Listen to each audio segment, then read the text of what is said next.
नमस्कार। आपका डिटेल्स मिला 13 सितंबर 1984 शाम के 6:13 पर आपका जन्म हुआ। और जिस समय आपका जन्म हुआ उस समय ब्रह्मांड में कुंभ लगन उदय हो रहा था और चंद्रमा मेष राशि में अश्वनी नक्षत्र में गोचर कर रहे थे। यानी कुंभ लगन शनि का लगन, स्थिर लगन स्वभाव में स्थिरता देता है, विचार देता है, विचारों का आवागमन देता है क्योंकि ये वायु तत्व राशि है।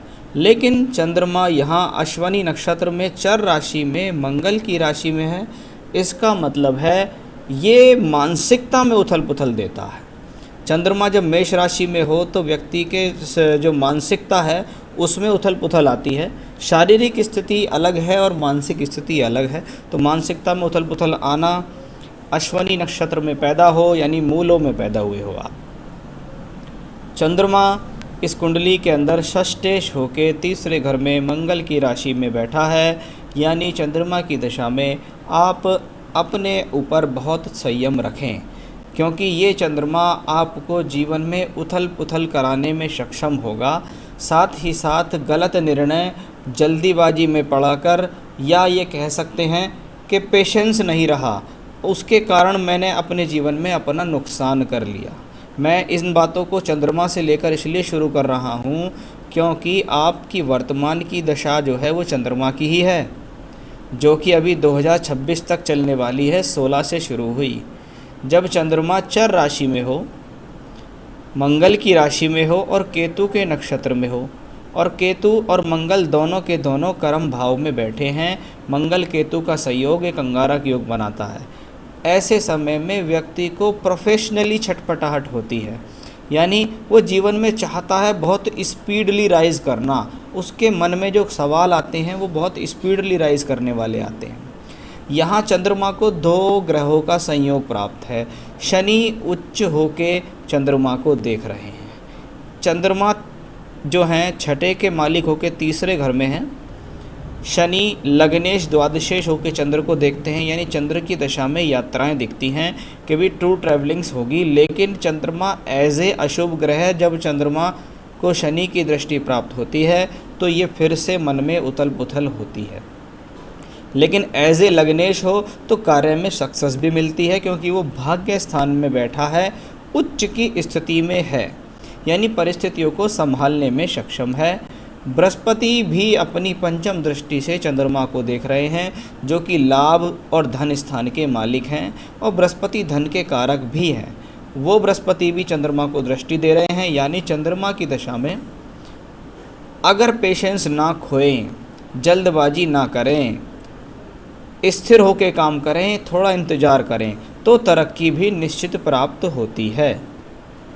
मंगल और केतु 2 अशुभ ग्रह हैं, लेकिन दशमेश जब दशम भाव में हो तो ये प्रोफेशन के लिए तो अच्छा, लेकिन केतु जब साथ में हो तो ऐसा कहा जाता है कि ये ग्रह आपको किसी भी चीज़ में छटपटाहट देता है।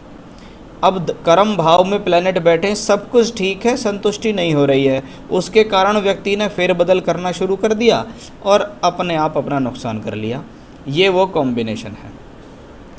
तो शनि उच्चस्थ स्थिति में है, अपने आप में ठीक हैं, शत्रुओं पर विजय दिलाते हैं, साहस प्रदान करते हैं। अगर आपसे कोई बड़ा भाई या बहन है तो मैंने ऐसे लोगों को देखा है कि उनको बड़े भाई बहन से संबंधित कोई मनमुटाव या सुख में कमी देखी जाती है।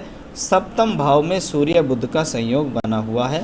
सूर्य पंचमेश होकर सप्तम भाव में होता है तो ये एजुकेशन के लिए ठीक है, बुद्धि के लिए ठीक है, पकड़ के लिए ठीक है। साथ ही साथ व्यक्ति का अपने जीवन में लव रिलेशन भी ये प्लैनेट कराने में सक्षम है। कभी कभी जानकारी में विवाह हो जाना भी ऐसे लोगों के साथ देखा गया है। साथ ही साथ सूर्य सप्तम भाव में पंचमेश के साथ हैं तो ये स्थिति अच्छी है। अगर व्यक्ति चाहे तो उसकी पत्नी भी उसे कार्य विशेष में सहयोग कर सकती है, या कह सकते हैं पत्नी स्वयं में इतनी सक्षम होती है कि वो अपने बल पर कुछ ना कुछ कर सकती है। शुक्र ब्यूटी ऑफ मैरिज प्लैनेट कहलाता है। यहाँ योग कारक है, यानी केंद्र और त्रिकोण दोनों का मालिक शुक्र अष्टम भाव में नीच का है। एक तरफ सूर्य बैठा, एक तरफ शनि, यानी पाप कर्तरी योग में भी है। यानी शादी से संबंधित सुख को मिलने में प्रॉब्लम का कॉम्बिनेशन है ये। थोड़ा बहुत तो कहते हैं beauty of marriage, husband wife के बीच में छोटी मोटी बातों पर किसी न किसी बात को लेकर प्रॉब्लम हो जाना, वो यहाँ दिखाता है। बाकी ये प्रॉब्लम कोई बड़ा विषय नहीं है। जब मैं चतुर्थेश और भाग्येश को अष्टम में नीच का देखता हूँ तो भाग्य थोड़ा देरी से उजागर होना या स्वयं के बल पर प्रॉपर्टी का सुख प्राप्त करने में व्यक्ति को प्रॉब्लम्स होती हैं, क्योंकि राहु भी यहाँ बैठा हुआ है, मंगल और का भी एस्पेक्ट है। तो क्या हुआ, घर है अपना, स्वयं का घर है, फादर से मिल गया, उनके घर में रह रहे हैं, लेकिन मन में इच्छाएं रहती हैं कि खुद मेरे पास कुछ अपना हो जाए तो अच्छी बात है। तो प्लैनेटरी पोजीशन तो आपकी इस प्रकार की है। नवांश कुंडली में ग्रहों का बल देखा जाता है। शुक्र बहुत अच्छी स्थिति में है, चंद्रमा वहाँ मेष राशि में वर्गोत्तम स्थिति में बैठा है, यानी ये चंद्रमा आपको जीवन में तरक्की देगा। मंगल उच्चस्थ स्थिति में है, सूर्य धन योग में है, बुध बृहस्पति भी अपने आप में बहुत अच्छी स्थिति में है। यानी नवांश कुंडली जहाँ ग्रहों का बल देखा जाता है वहाँ पर प्लैनेटरी पोजीशन अच्छी हो गई है। लेकिन दशमांश कुंडली में प्लैनेटरी पोजीशन तो ठीक है, लेकिन चंद्रमा फिर से अष्टम भाव में नीच के शनि के साथ हैं। यानी फिर से इंडिकेशंस आया, अगर आपने जीवन में छटपटाहट में जल्दबाजी में आकर कोई निर्णय लिया, कोई इन्वेस्टमेंट किया, तो आपके लिए नुकसान हो जाएगा। और ऐसा योग आपको आ रहा है। 24 अगस्त 2020 से 25 मार्च 2022 तक चंद्रमा में शनि की दशा चलेगी। चंद्रमा यहाँ है, शनि की दृष्टि है। चंद्रमा यहाँ है, शनि द्वादश भाव में बैठा है। और कर्म की कुंडली, प्रोफेशन लाइफ की कुंडली, वहाँ चंद्र शनि अष्टम भाव में बैठे हैं। प्लैनेट इन एर्थ हाउस, जब जब अष्टम भाव में प्रोफेशन के चार्ट में प्लैनेट बैठे, वो भी शनि जैसा ग्रह जो वहाँ नीच का हो गया हो, और चंद्रमा लाभेश के साथ है, व्यक्ति अपने लाभ पर स्वयं लात मार लेता है या अपना कोई बड़ा नुकसान कर लेता है। इस दौरान किसी भी प्रकार का बड़ा इन्वेस्टमेंट करें तो बहुत सोच समझकर आपको करना होगा। मैं तो कहूँगा औसत तौर पे काम करो, जीवन में बहुत अवसर आने हैं। क्योंकि इस कुंडली में सबसे बड़ी कमी है कि यार ये व्यक्ति अगर जीवन में अपने मस्तिष्क पे स्थिरता पाले तो बहुत हाइट पे जाने वाला है। और चंद्रमा की दशा तो आपका एक तरीके से एग्ज़ाम ले रही है इस समय, क्योंकि चंद्रमा है मन, चंचलता, एग्रेशन, किसी पे भी क्रोध, किसी पे भी जल्लाहट, चिड़चिड़ाहटपन, ये सब चंद्रमा से आता है। चंद्र की महादशा भी आपको चल रही है और ये चलेगी लगभग मई 2026 तक। तो चंद्र शनि का तो योग मैंने आपको बता ही दिया कि उस दौरान तो सावधान रहना है।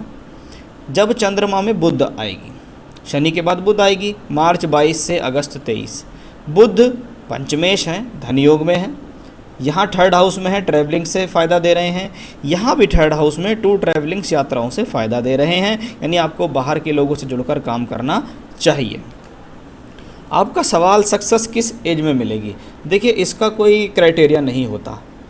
सक्सेस हमेशा धीरे धीरे धीरे करके मिलती है। ऐसा तो नहीं है कोई आज बच्चे ने, किसी ने 12th पास करी और वो अगली बार माला माल हो गया, ऐसा कभी नहीं होता है। आप धीरे धीरे प्रगति की तरफ चल रहे हैं, ये आपकी आंतरिक मानसिक संतुष्टि वाली बात है। नहीं तो मैं समझता हूँ आप अभी भी जीवन में तरक्की की तरफ ही चल रहे हैं।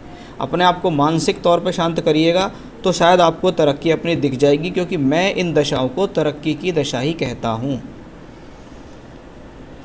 खुद का मकान कब होगा, वही शुक्र वाली बात आपकी यहाँ आ चुकी है। चंद्रमा की महादशा में आप प्रॉपर्टी, खुद की प्रॉपर्टी के बारे में बात कर रहे हैं, उसका जवाब मुझको मिलेगा आपकी चतुर्थांश कुंडली में, क्योंकि यहाँ तो चंद्रमा थर्ड हाउस में है, बृहस्पति शनि की ब्लेसिंग्स उसको मिली हुई है। साथ ही साथ चतुर्थांश में चंद्रमा देखें तो छठे घर में बैठा है नीच के शनि के साथ, और शनि यहाँ चतुर्थेश हैं।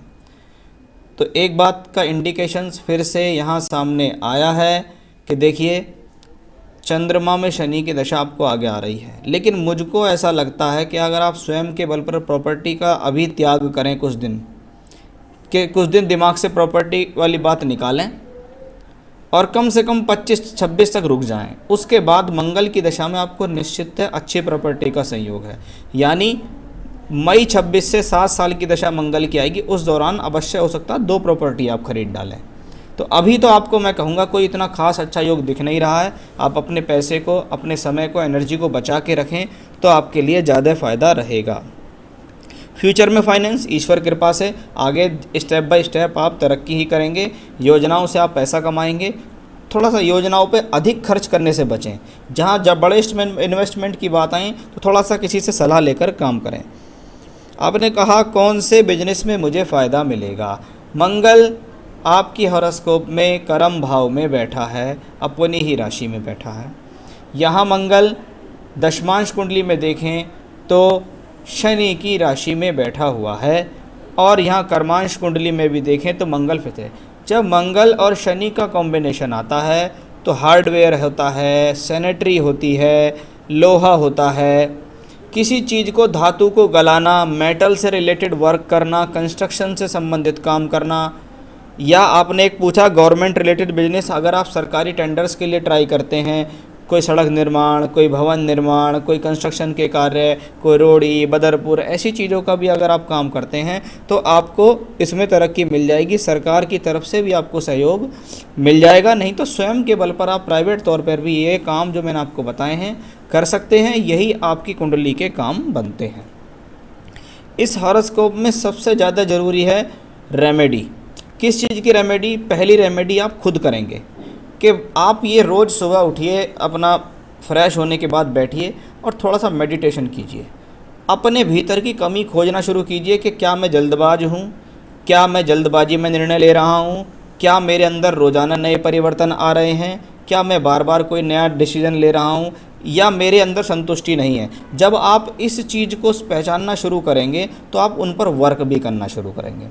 तो वहाँ वो एक तो वो चीज़ करिए, गायत्री मंत्र का जप कर सकते हैं मेडिटेशन के दौरान, ओम का उच्चारण कर सकते हैं, और जब उसके बाद नहा धो लें तो मैं आपसे कहूँगा सबसे पहले आप संकट नाशन गणेश स्तोत्र का पाठ करें। लॉर्ड गणेश का संकट नाशन गणेश स्तोत्र का पाठ करें। उसके बाद रुद्राष्टकम का पाठ करें। भगवान शिव का स्तोत्र पाठ है रुद्राष्टकम, उसका पाठ करें। ये 2 पाठ आप लगातार करें, और जो शुरुआत सुबह वाली स्थिति बताई हैं वो आप ज़रूर करें। साथ ही साथ डबल फायर ऑस्ट्रेलियन ओपल आपको सीधे हाथ की तर्जनी उंगली में चांदी की अंगूठी में धारण करना है। ये शुक्र ग्रह का रत्न होता है, ये आपको धारण करना है। आपको चाहिए तो मुझसे भी आप उसे प्राप्त कर सकते हैं। मैं आपको रिंग बनाकर आपके एड्रेस तक पहुंचा सकता हूं और आपको दिखा भी सकता हूं। तो डबल फायर ऑस्ट्रेलियन ओपल आपको सीधे हाथ की तर्जनी उंगली में धारण करना है। यही एकमात्र स्टोन है जिसको आपको पहनना होगा। पूजा आपको रेगुलर करनी होगी, मेडिटेशन आपको लगातार करना होगा, गलत निर्णयों और जल्दबाजी से बचना होगा। यही इस कुंडली की सफलता की कुंजी रहेगी। तो आपके सवालों के जवाब मैं आपको यहाँ दे चुका हूँ, और ईश्वर कृपा से आप सभी प्रकार की सुख सुविधाएं संपत्ति भविष्य में प्राप्त करेंगे। यही मेरी शुभकामनाएं भी हैं, और आपकी जन्मपत्री में ऐसा भोग भी है। नमस्कार।